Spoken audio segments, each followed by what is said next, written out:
जय जगन्नाथ। नीति वाक्य व्यक्तिगत जीवन एपरी सरल हेबा उचित जेपरी लोकंक उपरे तार प्रभाव पड़े। प्रतिदिन घंटाए शारीरिक परिश्रम करिबा उचित। हुएत एहार सूता कटा हेउ किंबा खाद्य उत्पादन हेउ। महु माछी अनेक परिश्रम करी महु संचय करे, किंतु लोके आसी फेणा भांगी महु नहीं जानती।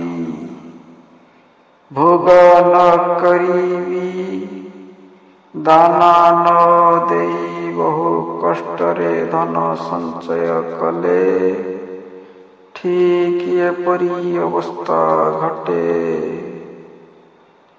आमे अविश्वास करिबा काहाको, आम प्रशंसा को ना आम निंदा को। उभय भूल होई पारे, तेबे कौन निज कथार मूल्य आमे निजे निरूपण करिबा। एपरी कले भी बहुत भूल होई पारे। आमे भल ना मंद ता तो केवल ईश्वर को जाना, किंतु से तो किछि कहती नहीं कि जहा कहउचंती ताको देह को नेबा नहीं। एटा श्रेष्ठ पंथा। आमे जहा सेया। आमे कौन अपर मुहरु शुणिले बा से कथारे विश्वास कले आमर किछि लाभ नहीं। निजर कर्तव्य करी जीवाही आमर एकमात्र पंथा। भारत तथा पृथ्वीर रक्षा निमंते आध्यात्मिक ज्ञान दीप्त व दृढ़ संकल्प शक्ति संपन्न एक शक्तिशाली गोष्ठी गढ़ी उठिबा दरकार। केवल भारत ही पृथ्वी सत्यर प्रतिष्ठा करी परिबो।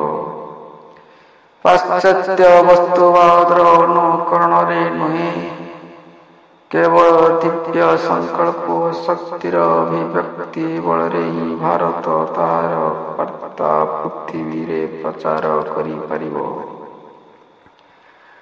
चरित्र ही भाग्य, जहा उपरे गोटिए जातिर भाग्य निर्भर करा जाई पारे ताहा ही चरित्र। निज चरित्र लोकंकु नहीं गोटिए जाति विशाल होई पारे ना। जदि आमे एक महान जाति गठन करिबाकु चाहूं, तेबे चरित्रवान युवक युवती मानकु तदनुसारे तालीम करिबाकु पड़िबो। ए कर्म करिबा वृथा नुहे, वरं कर्म करू करू यदि भगवानकर नाम निया जाय, ताहेले वासना नष्ट हुए नहीं।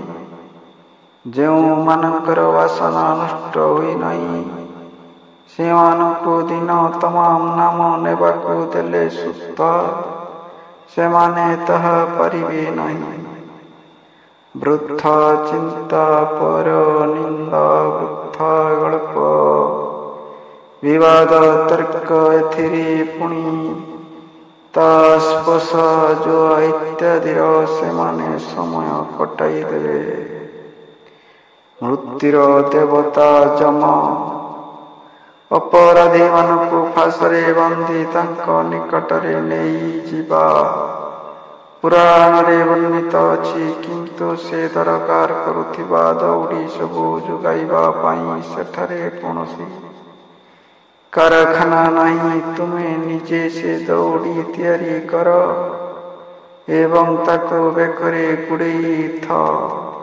ଯମରାଜା କେବଳ ତାକୁ ଟାଣି ଧରି ନିଅନ୍ତି। ଏହି ଦୌଡ଼ିରେ ତିନୋଟି କ୍ଷୟ ଥାଏ, ତାହା ହେଉଛି ଅହଙ୍କାର, ଇନ୍ଦ୍ରିୟାସକ୍ତ କାମନା। ଯେତେ ଭଲ କାମ କରନା କାହିଁକି, କିଛି ନା କିଛି ମନ୍ଦ ସେଥିରେ ଲାଗି ରହିବ ହିଁ ରହିବ।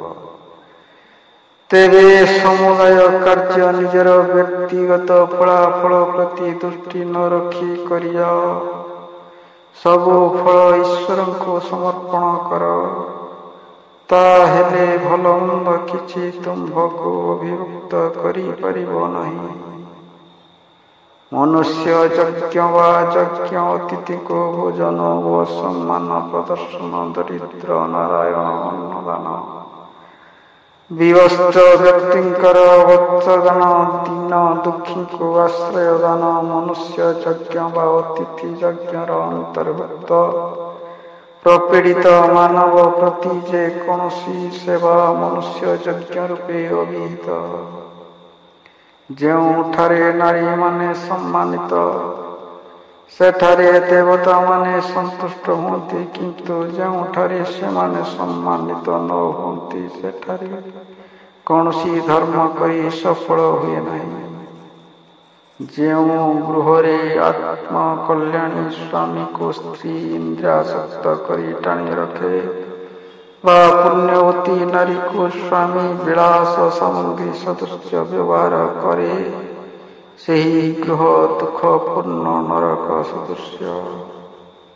ଯଥାଶକ୍ତି ଅର୍ଥ ଉପାର୍ଜନ କର। ଆପଣା ଇଷ୍ଟମନ୍ତ୍ରକୁ 200 ମାଳା ଜପ କର। ସାଧୁ ସନ୍ନ୍ୟାସୀ ବିଜ୍ଞ ବ୍ୟକ୍ତି ସହ ସତ୍ସଙ୍ଗ କର। ରୁଗ୍ଣ ବ୍ୟକ୍ତିଙ୍କୁ ସେବା କର। ତୁମ ସମ୍ପତ୍ତିରୁ ଅତ୍ୟନ୍ତ ଅଳ୍ପ କିଛି ଦୀନ ଜନକୁ ଦାନ କର। ପ୍ରତ୍ୟେକ ମୁହୂର୍ତ୍ତର ସଦୁପଯୋଗ କର। ଭଗବାନଙ୍କର ନାମ ଜପ କରି ପ୍ରହ୍ଲାଦ, ଧ୍ରୁବ ଏବଂ ଅନ୍ୟାନ୍ୟ ବହୁ ଭକ୍ତ ଭଗବାନଙ୍କର ଦର୍ଶନ ଲାଭ କରିଥିଲେ।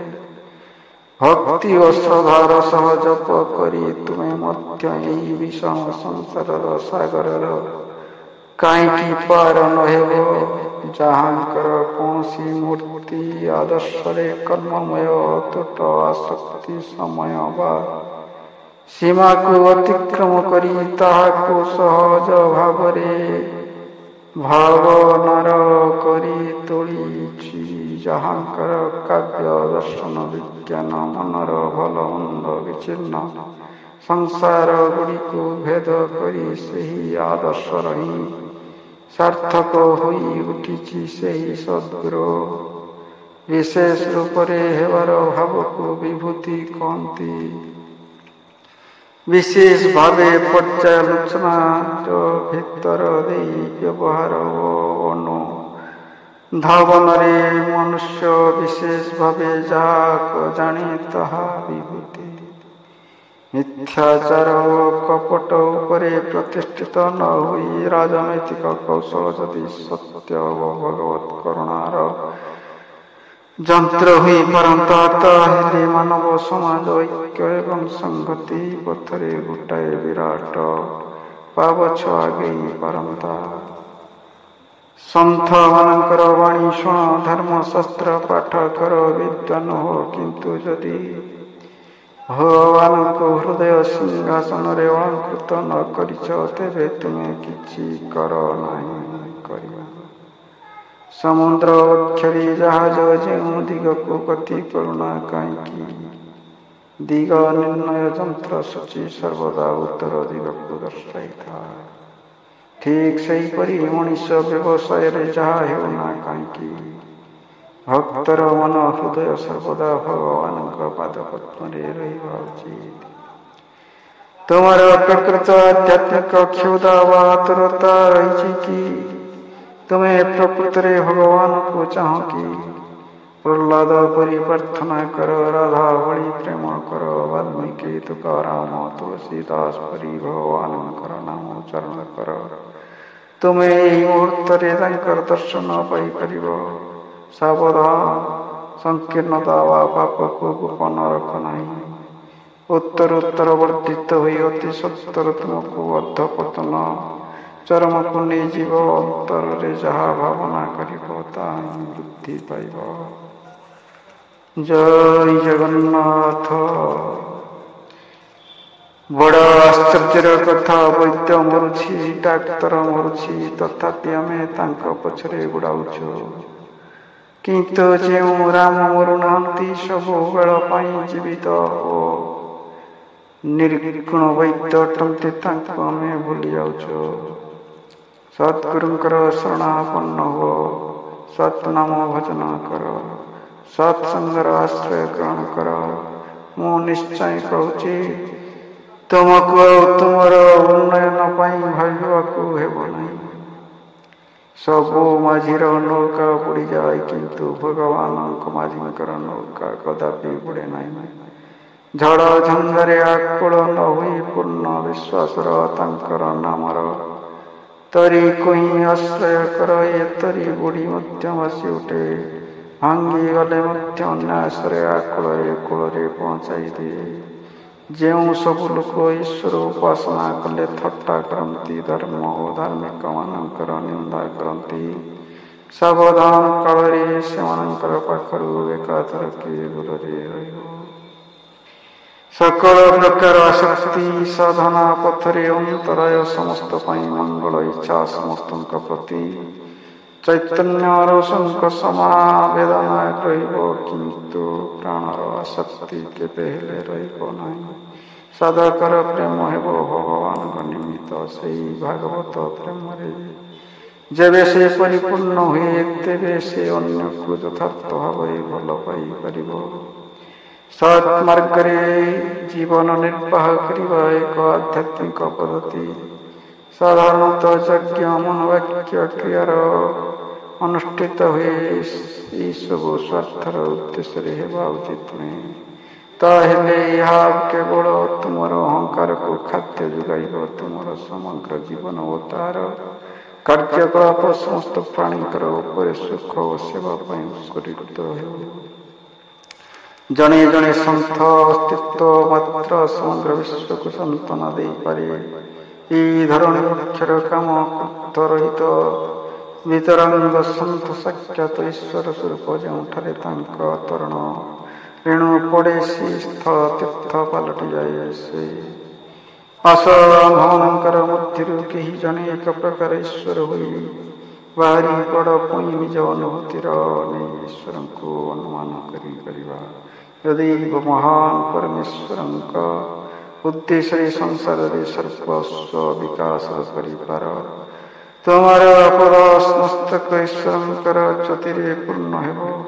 ସଦ୍ଗୁରୁ ଲାଭ କରି ଯାହା ଖୁସି ତାହା କର, କିନ୍ତୁ ସାବଧାନ, ତାଙ୍କୁ ତ୍ୟାଗ କର ନାହିଁ। ସମୟ ହେଲେ ସେ ନିଜେ ଟାଣି ନେବ।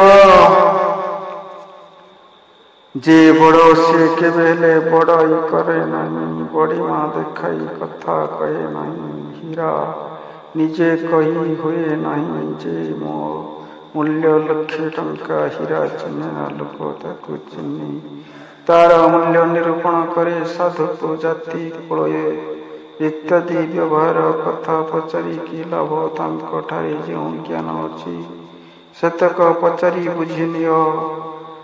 ତୋର ବାଡ଼ିଟା କିପରି, ଭଲ କି ମନ୍ଦ ରଖିବା କଥା ସିନା, ତାର ଖୋପାଟା କିପରି, ଯେଉଁଥିରେ ତିଆରି, ସେଥିରୁ କ'ଣ ମିଳିବ? ସତ୍ସଙ୍ଗ ସର୍ବଦା ହିଁ ଦରକାର। ଗଙ୍ଗାର ଯେତେ ପାଖକୁ ଯିବ ସେତେ ଶୀତଳ ପବନ ପାଇବ। ଅଗ୍ନିର ଯେତେ ପାଖକୁ ଯିବ ସେତେ ଉତ୍ତାପ ପାଇବ। ଭୟ ହିଁ ମୃତ୍ୟୁ। ଭୟରୁ ପାରି ହେବାକୁ ହେଲେ ଭୟ ଶୂନ୍ୟ ହେବାକୁ ହେବ। ମା ବାପା ଭାଇ ବନ୍ଧୁ ସ୍ତ୍ରୀ ପୁତ୍ର ମରିଯାନ୍ତୁ ବା ରହନ୍ତୁ, ଏହି ଦେହ ରହୁବା ଯାଉ, କେବେ ହେଲେ ପଛକୁ ଅନାଇ ନାହିଁ, କେବେ ହିଁ ସଂକଳ୍ପରୁ ଟଳ ନାହିଁ। ବେଶୀ ବକ୍ ହନା। ତୁମ ନିଜ ଭିତରେ ଯେଉଁ ଆତ୍ମା ରହିଛନ୍ତି ତାଙ୍କୁ ଅନୁଭବ କର, ତେବେ ଯାଇ ତୁମେ ଜ୍ଞାନୀ ହେବ। ଏହା ହେଲା ଜ୍ଞାନ। ଆଉ ସବୁ ଅଜ୍ଞାନ। ଜାଣିବାର ବସ୍ତୁ ଏକମାତ୍ର ବ୍ରହ୍ମ, ସେହି ସବୁ। ଜୟ ଜଗନ୍ନାଥ ମହାପ୍ରଭୁ।